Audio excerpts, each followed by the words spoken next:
Hi everyone, this is a video about Michael's P-23 pellet stove controller, a Breckwell P-23.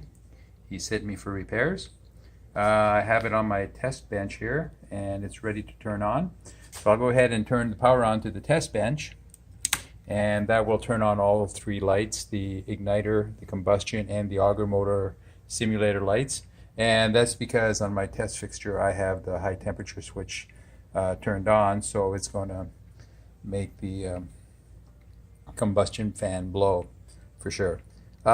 So if I turn off the controller, I'm going to turn it off here. Oops, off I said. So I have it off right now, and I still, again, because I have my high temperature switch jumpered, the combustion fan is blowing.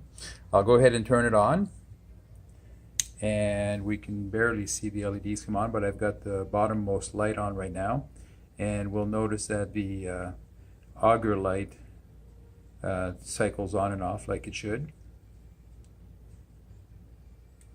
There it is, the auger light. And of course, if I press it, I can make the auger light come on at will as well. And then I've got the mode button, power selector. I can see the LEDs flicker through.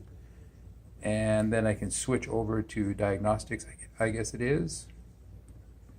And you can see the lights flicker through there as well. So from my point of view, this is functional. I just need to check with Michael to make sure that everything is right, and then I'll return it to him.